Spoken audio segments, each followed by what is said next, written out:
Hi, నేను doctor Vikram Singirkonda. Welcome to delta bull trading academy. So ఈరోజు 15th July రోజు record చేయడం జరుగుతుంది వీడియో. ఒకవేళ మీరు రికార్డెడ్ వీడియో చూసినట్లయితే దీన్ని మనం ఎలా యూస్ చేసాము, ఇండికేటర్ని వాడుతూ ఎలాంటి ట్రేడింగ్ డెసిషన్స్ తీసుకున్నామని చెప్పడం గురించి ఈ వీడియో జరుగుతుంది. కాబట్టి సో మీరు కన్సిడర్ చేయాల్సింది ఏంటంటే ఏ టైంలో ఎలాంటి డెసిషన్స్ ఏ పరంగా తీసుకున్నాము, ఎంట్రీస్ ఎక్కడ తీసుకున్నాము, ఎగ్జిట్స్ ఎలా తీసుకున్నాము డిబిఐని యూస్ చేసి అనేది మీరు చూడండి. సో ఇక్కడ 11:15కి చూసినట్లయితే 15 minutes చార్ట్ పెట్టడం జరిగింది. నిఫ్టీది ట్రేడింగ్ వ్యూలో మనం డిబిఐ ఇండికేటర్ వేయడం జరిగింది. మన ఇండికేటర్ మనకి ఫ్యూచర్ని ప్రెడిక్ట్ చేస్తూ పాస్ట్ డేటాని బేస్ చేసుకొని ఇక్కడ ట్రెండ్ ఫస్ట్ చూడడం జరుగుతుంది. Green, red and blue lines అనేవి పైకి ప్రొజెక్ట్ చేస్తూ ఉన్నాయి చూడండి ఇక్కడ ఇలాగా. సో ఈ విధంగా మనకి పైకి ప్రొజెక్ట్ చేస్తూ మంచి డిస్టెన్స్ మెయింటైన్ చేస్తూ పైకి ఉన్నట్టయితే మనం దాన్ని ట్రెండింగ్ పాజిటివ్ వైపు ట్రెండ్ అవుతుంది అంటాము. అంటే లాంగ్ సైడ్ ట్రేడ్స్ కోసం చూడొచ్చు ఇక్కడ.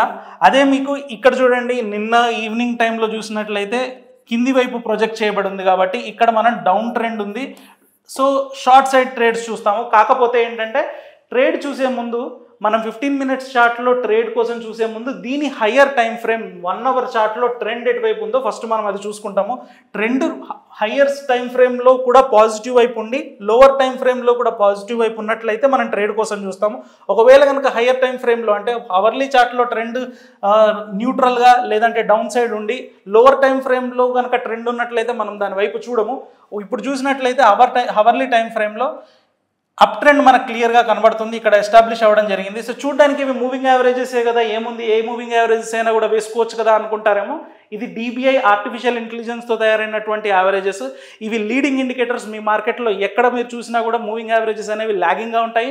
అండ్ పాస్ట్ డేటాను బేస్ చేసుకొని ఇప్పుడున్న యావరేజెస్ ప్లాట్ చేయడం జరుగుతుంది. కానీ మన ఇండికేటర్ మాత్రం పాస్ట్ డేటాను బేస్ చేసుకొని ఫ్యూచర్ ఎలా ఉండబోతుంది, అవర్లీ చార్ట్లో నెక్స్ట్ 4 hours 5 hours ఎలా ఉండబోతుంది, డైలీ చార్ట్లో నెక్స్ట్ 10 to 14 days ఎలా ఉండబోతుంది, అండ్ 15 minutes చార్ట్లో ఇంట్రా డేలో ట్రెండ్ ఎలా ఉండబోతుంది అని చెప్తుంది. సో దాని ప్రకారంగా చూసుకున్నట్లయితే ఫస్ట్ రూల్ ప్రకారంగా అవర్లీ టైం ఫ్రేమ్లో మనకి ట్రెండ్ రావడం అయితే జరిగింది. ఇక్కడ అవర్లీ టైం ఫ్రేమ్లో ప్రీవియస్గా 2 hours బ్యాక్ అంటే నిన్న చూసుకున్నట్లయితే కన్సాలిడేషన్ కనబడుతుంది.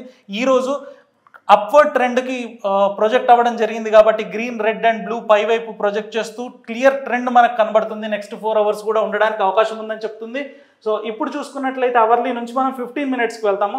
15 minutesకి వెళ్ళినట్లయితే ఇప్పుడు అవర్లీలో ఎలాగైతే మనకు లాంగ్ ట్రెండ్ కనబడుతుందో అదేవిధంగా 15 minutesలో కూడా మనకి లాంగ్ కనబడాలి, అలాగే ఉంది. ఆ తర్వాత చూసుకున్నట్లయితే మన స్టాప్ లాసెస్.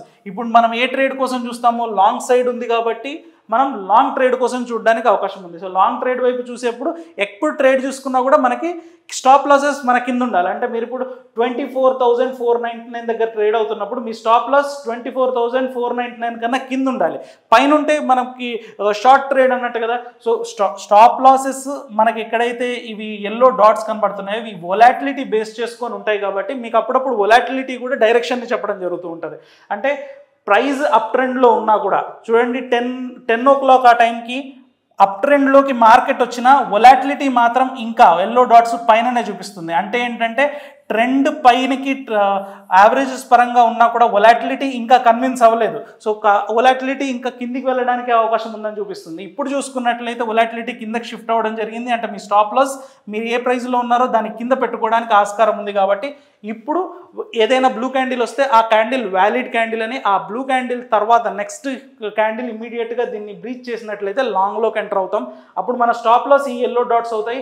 అండ్ టార్గెట్ మనం ఎంటర్ అయిన టైంకి ఇక్కడ మనకి చూపించడం జరుగుతుంది. లాంగ్ టార్గెట్ కంటిన్యూస్గా మారుతూ ఉంటుంది. సో మీ ఎంట్రీ టైంకి ఏదైతే టార్గెట్ ఉందో దాన్ని మీరు లైన్ గీసుకొని, హారిజాంటల్ లైన్ గీసుకొని అక్కడ మీరు ఎంట్రీ అవ్వడానికి అవకాశం ఉంటుంది. ఇప్పుడు చూద్దాం నెక్స్ట్ ఏం జరుగుతుంది అని. సో మనకు చూసుకున్నట్లయితే 11:45కి అంటే నెక్స్ట్ క్యాండిల్ ఇమీడియట్గా మనకి బ్లూ క్యాండిల్ బ్రీచ్ అవ్వడం జరిగింది. ఈ బ్రీచ్ అయినప్పుడు మనకి మార్కెట్ చూపిస్తున్న టార్గెట్ అంటే మనం ఇక్కడ ఎంటర్ అయితే టార్గెట్ చూపిస్తుంది 24,622. సో మనం 24,622 దగ్గర ఒక హారిజాంటల్ లైన్ వేసుకుందాం. సో ఇప్పుడు 24,622 దగ్గర మన టార్గెట్ ఉంది. అండ్ స్టాప్ లాస్ వచ్చేసి 24,429 దగ్గర ఉంది. ఇప్పుడు మనం 24,516 దగ్గర ఉన్నాము. సో ఇప్పుడు టైం చూసుకున్నట్లయితే 1 o'clock. సో 11 o'clockకి మనకి వచ్చిన ట్రేడ్ ఏదైతే ఉందో ఈ పాయింట్లో మనం ట్రేడ్ తీసుకోవడం జరిగింది. 11:30 క్యాండిల్ని 11:45కి బ్రేక్ చేసినప్పుడు మన టార్గెట్ ఇక్కడ మనం ముందుగా ప్లాట్ చేసుకోవడం జరిగింది 24,622 అని. సో అది ఇప్పుడు 1 o'clock టైంకి మనకి టార్గెట్ హిట్ అవ్వడం జరిగింది. మన ట్రైలింగ్ స్టాప్ లాస్ ఇప్పుడు ఎక్కడుంది? ట్రైలింగ్ స్టాప్ లాస్ వచ్చేసి ఈ పాయింట్లో ఉండడం జరిగింది. చూడండి, ఇప్పుడు ట్రైలింగ్ స్టాప్ లాస్ 24,526 దగ్గర ఉంది.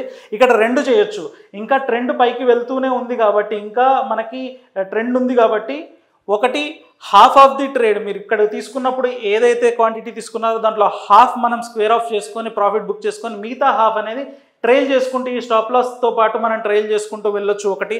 రెండోది టార్గెట్ మనకి ఎంటర్ అయినప్పుడు ఏదైతే ఆప్టిమల్ టార్గెట్ మనం ఎంటర్ అవుతున్న టైంకి ఏదైతే ఆప్టిమల్ టార్గెట్ అని మనకి లాంగ్ టార్గెట్ లాగా చూపించిందో ఆ టార్గెట్ దగ్గర కంప్లీట్గా ఎగ్జిట్ అయిపోయి మళ్ళీ నెక్స్ట్ ట్రేడ్ కోసం చూడాల్సి ఉంటుంది.